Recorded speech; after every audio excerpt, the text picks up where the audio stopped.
오늘 새벽에도 하나님의 은혜가 저희 여러분에게 함께하기를 기원합니다. 오늘부터 느헤미야를 읽습니다.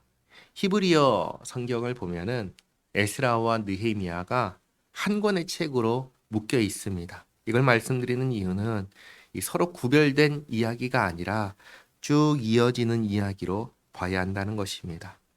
에스라는 언제 귀환을 했냐면 아닥사스다 왕 제7년입니다. 주전 458년에 귀환했습니다. 그리고 오늘 1절 말씀 보시면 아닥사스다 왕 제20년이라고 합니다. 귀환하고 13년이 지난 겁니다. 그리고 느헤미야 1장에서 예루살렘에 대한 이야기가 나오는데 그 배경이 에스라 10장이 되는 것입니다. 어제 에스라 10장에서 우상 숭배자들과 섞여버린 이스라엘 백성들을 조사했습니다. 그리고 끊어버려야 할 과정은 끊어버리고 둬야 할 과정은 뒀다고 했습니다. 하나님 앞에서 언약 백성으로서 온전히 서기 시작한 가운데 이 느헤미야가 시작하는 것입니다. 1절 말씀 보시면 하가랴의 아들 느헤미야의 말이라 아닥사스다 왕 제20년 기슬루월에 내가 수산궁에 있는데 아닥사스다 왕 20년 1차 귀환하고 13년이 지났습니다. 기슬루월은 9월을 말합니다. 느헤미야가 수산궁 그러니까 페르시아 왕궁에 있었습니다. 2절에 내 형제들 가운데 하나인 하나니가 두어 사람과 함께 유다에서 내게로 이르렀기로 그러니까 유다에서 페르시아로 온 것이죠. 내가 그 사로잡힘을 면하고 다시 말해 귀환해서 남아있는 유다와 예루살렘 사람들의 형편을 물은즉 그들이 내게 이르되 사로잡힘을 면하고 남아있는 자들이 그 지방 거기에서 큰 환난을 당하고 능욕을 받으며 예루살렘 성은 허물어지고 성문들은 불탔다 하는지라. 우리는 아주 의외의 상황을 마주하게 됩니다. 귀환한 지 13년이 지났지만 또다시 환난과 능욕 가운데 있다는 것입니다. 아니, 하나님 앞에서 언약을 다시 세우고 우상 숭배자들을 추방하고 하나님의 백성이라는 정체성을 회복했음에도 불구하고 왜 또다시 환난과 능욕 가운데 있는 걸까요? 여기서 우리는 두 가지를 보게 됩니다. 첫째는 느헤미야서를 이제 쭉 보시면 아시겠지만 그럼에도 불구하고 여전히 이스라엘이 죄악 가운데 있다는 것을 보게 됩니다. 이게 첫 번째고요. 그리고 두 번째가 중요한데 이 느헤미야서는 뭐냐? 하나님께서 회복을 시작하시는 책입니다. 하나님의 일하심은 어느 순간 갑자기 일어나는 게 아니라 시간 속에서 이루어집니다. 하나님 앞에서 언약을 세우고 그리고 언약 백성으로서의 정체성을 세우고 삶을 바로잡기 시작했으니 이제 하나님의 돌보심 속에 회복되기 시작한다라는 것을 느헤미야서 전체를 통해서 보여주시는 겁니다.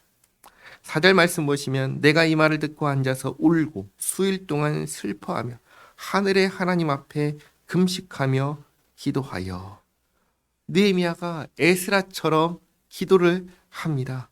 5절에 이르되 하늘의 하나님 여호와 크고 두려우신 하나님이여 주를 사랑하고 주의 계명을 지키는 자에게 언약을 지키시며 긍휼을 베푸시는 주여 간구하나이다. 5절이 느헤미야의 신앙 고백입니다. 느헤미야가 믿는 하나님은 어떤 분이신가? 크고 두려우신 하나님, 또 언약을 지키시는 하나님, 그리고 긍휼을 베푸시는 하나님이십니다.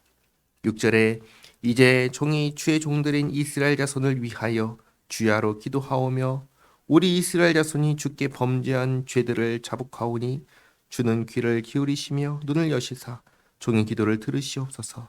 나와 내 아버지의 집이 범죄하여 주를 향하여 크게 악을 행하여 주께서 주의 종 모세에게 명령하신 계명과 율례와 규례를 지키지 아니하였나이다. 에스라가 예루살렘에서 이스라엘을 대표하여 하나님께 죄를 자백했습니다. 그것처럼 느헤미야도 페르시아에서 이스라엘의 소식을 듣고 이스라엘을 대표하여 하나님께 죄를 자백합니다. 죄의 핵심은 무엇입니까? 하나님께서 주신 계명과 율례와 규례를 지키지 않고 악을 행한 것입니다. 이게 죄입니다. 8절에 옛적에 주께서 주의 종 모세에게 명령하여 이르시되 만일 너희가 범죄하면 내가 너희를 여러 나라 가운데 흩을 것이요. 범죄한 결과 주의 말씀대로 흩어졌습니다. 9절에 만일 내게로 돌아와 내 계명을 지켜 행하면 너희 쫓긴 자가 하늘 끝에 있을지라도 내가 거기서부터 그들을 모아 내 이름을 두려고 택한 곳에 돌아오게 하리라 하신 말씀을 이제 청하건대 기억하옵소서. 느헤미야를 비롯하여 에스라를 비롯하여 주님께 돌아와 주님의 계명을 지키는 자가 있다는 것입니다. 그러니 주님 이 말씀을 기억하시고 회복시켜 주시옵소서. 이들은 주께서 일찍이 큰 권능과 강한 손으로 구속하신 주의 종들이요 주의 백성이니이다. 주여 구하오니 귀를 기울이사 종의 기도와 주의 이름을 경외하기를 기뻐하는 종들의 기도를 들으시고, 다시 말해 주님께 돌아와서 주님의 계명을 지키는 자들의 이 기도를 들으시고 오늘 종이 형통하여 이 사람들 앞에서 은혜를 입게 하옵소서 하였나니 그때 내가 왕의 술관원이 되었느니라. 아멘. 11절에서 느헤미야가 바란 형통 그리고 은혜가 무엇인지 이제 내일 2장 5절에 아주 분명하게 나오는데, 그건 뭐냐면 예루살렘에 돌아가서 무너진 성을 건축할 수 있도록 허락을 받는 것입니다. 그러니까 느헤미야가 간구한 형통과 은혜는 자신을 위한 것이 아니라 누구를 위한 거예요? 하나님의 영광을 위한 것입니다. 정리하겠습니다. 에스라 10장에서 우상 숭배자들을 추방하고 이스라엘이 하나님과 언약을 다시 세웠습니다. 그리고 아닥사스다 왕 20년 9월이 되었을 때 느헤미야가 이 예루살렘의 소식을 들었습니다. 여전히 환난과 능력 가운데 있다는 소식입니다. 성은 허물어지고 성문은 불탔다는 소식입니다.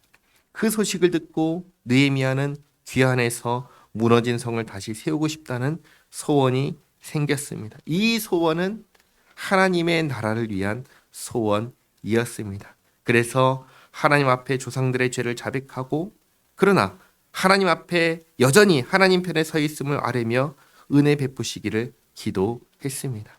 하나님께서 이 기도를 들어주십니다. 그리고 느헤미야를 사용하십니다. 무슨 일에 사용하시죠? 하나님의 일에 사용하십니다. 느헤미야라는 개인의 어떤 일을 위해서 사용하시는 게 아니라 하나님의 일에 사용하십니다. 하나님의 이름을 두신 예루살렘을 회복하는 일에 느헤미야를 사용하십니다. 하나님께서는 이렇게 회개하는 사람, 하나님의 언약을 붙드는 사람, 하나님의 영광을 구하는 사람들을 통하여 하나님의 일을 하십니다. 내일 계속해서 살펴보도록 하겠습니다. 기도하겠습니다.